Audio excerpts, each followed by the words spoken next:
I'm Dave, and you should come check us out. We have a booth. We have a couple demos down on the floor. And, and I want to think about accessibility, particularly in a modern architecture where the data might be distributed or in a lake.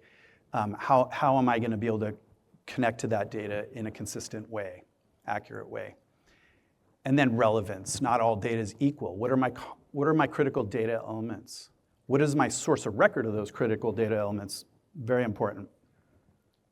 One thing also to mention here, if I am refining this fuel, if I'm creating gasoline, the overall trust of that data is going to elevate within the organization. People are going to start trusting it.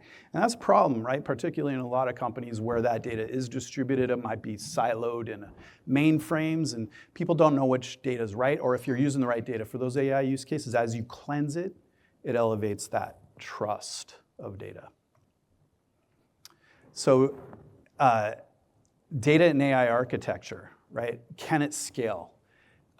Can I collect and store that data, right? And as we think about unstructured data starting to enter our environment, it's bigger data, and it's less consistent, less controlled.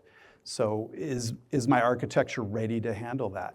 Is my architecture ready to handle the amounts of data needed to train models? Is my architecture ready to handle real-time use cases, streaming that data live on demand as needed by a call center? They can't wait 45 seconds for that report to come in. It has to be fast. Can it handle failover? If the system goes down, if there's a glitch, do I have redundant, dual redundance and that sort of thing?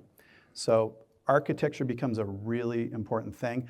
Operationalization, that's a handful there. This is ML ops. How am I operationalizing everything so I can update those models and keep them fresh? Very important on that one. And then lastly, the robust governance, right? So I do have a prediction, and that is that data sovereignty and data rights is going to be in the news a lot. Who owns that data? If I'm outsourcing some capability to a vendor, maybe for an AI capability, hey, whatever it is, who owns that data, right? They've decomposed that data. And a lot of companies aren't thinking about who owns the data. They're just signing the contract, let's go, and they're just getting the results. Guess what? Now that vendor might own your data, and you can't even use it. So I do think, and data sovereignty, as companies globalize, we're hitting this a lot with modern platforms and like Data Fabric. Data in France has to stay in France. I mean, it's law. So sovereignty and ownership, really huge. And I think that's especially true with unstructured data. Now you have data flying around the internet potentially, right? Call logs are controlled by a vendor that's supporting the call center, or call transcripts, or call recordings. Now I'm sending that across. It's not data security, it's information security. I'm sending files, not something everybody's used to in this data space right now. So that is going to be a shift as well. Governance is becoming bigger and more complex, more sophisticated every year. And I think AI is going to push that to the next level. This is going to, you're probably already seeing it. So pretty dang important. All right, so what is the practical implementation? All right, so first, we need to know where we are. Where are we with data, and where are we with AI? That company I gave an example of earlier was pretty far with AI, but their data was a mess.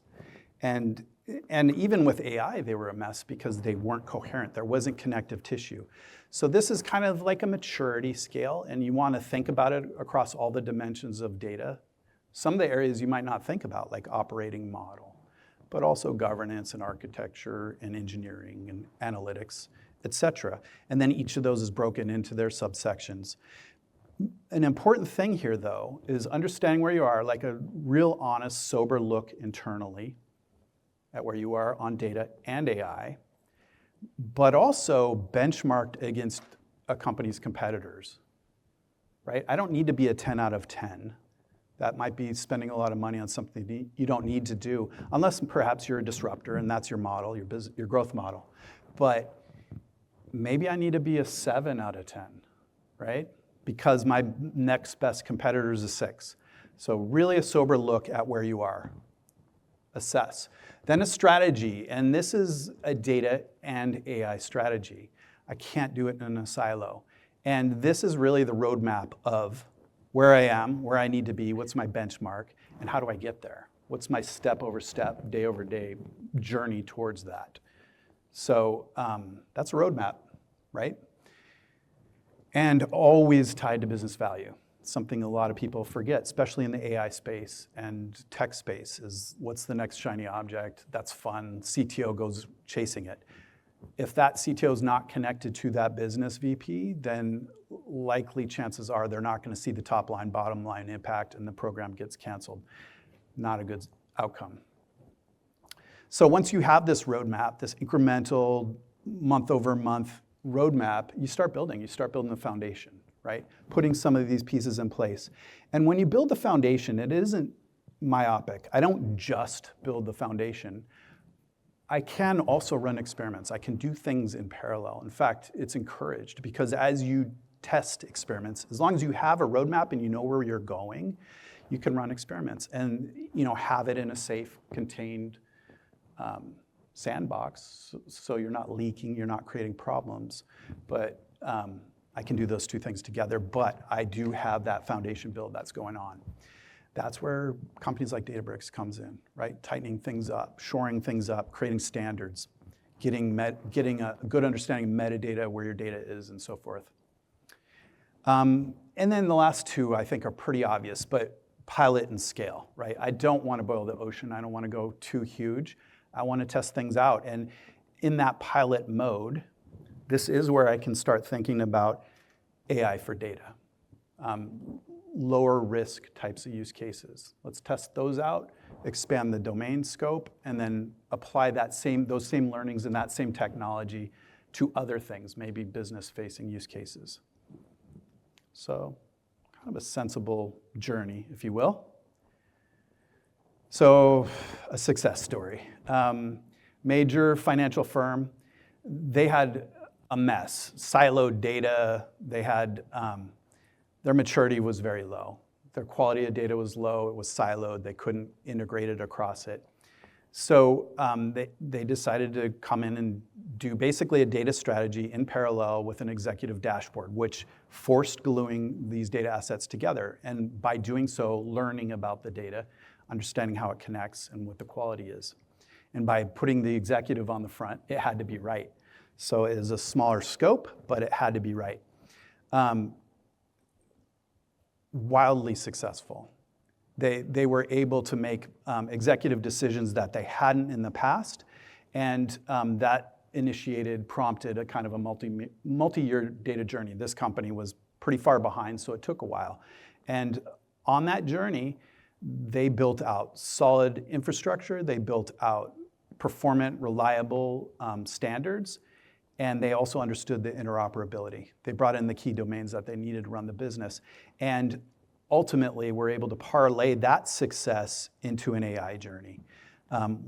With a decent platform in place, they started to introduce AI to help operationalize it from a data operations standpoint. They brought in some AI assets, and they're starting to push that AI into the business, particularly in marketing. They have the confidence, so the trust in the data level went up. So that's how you do it. And what's the benefit? It was about $15 million a year measurable. So this was just cost savings and obvious benefit. What wasn't super apparent is kind of the ancillary benefits coming out of the business by having this data unlocked. It's very difficult sometimes to measure all those benefits. I think there would be a way to do it if it was very deliberate, but in this case, it wasn't. It was a little masked. But most importantly, they're AI ready. They're ready to go right now. They're doing it. And they're doing it at a scalable level. So it's exciting. They did it right. So, key takeaways. I told you I'd get you out of here early. Integration's essential. You can't think about them in pockets. if you don't lay a data foundation first, you're kind of setting yourself up to fail. I mean, there's no way around it. Data and AI are connected at the hip. So data foundation first, make sure you got your key pillars in place. Governance matters. There's no question about it. And we're seeing more and more interest, more and more discussion about how to do that correctly. Do I have a separate data governance group and a separate AI governance group? Are the two merged? How do they overlap? How do they interconnect? How do they communicate? There's a lot of overlap. There's no doubt about it. And we've studied it and we've looked at different ways to do that. But I think the last one is probably the hardest, which is this kind of culture component, right? Forever, IT have had the propeller hats. I mean, we're the nerds in the back room that may not fully understand the business, and the business don't fully understand IT. And those two things need to start to come together. Two in a box has to be made real. And that's not only from an understanding, but from a working model standpoint, right? CDO really is supposed to be that glue, and it isn't always. Sometimes the CDO reports to the CIO. But that connection, a foot in each camp, is really important. And particularly with AI, people are afraid of it. There's kind of almost an HR factor. Is it going to take my job? Am I going to teach it? Or is it, if I teach it, then will it take my job? So really people understanding not only how this interacts with their environment, but what it means to them personally. So that cultural transformation is really critical as well. So I'm happy to get you out of here about 10 minutes early. I'm happy to take some questions if anybody has any. Thank you.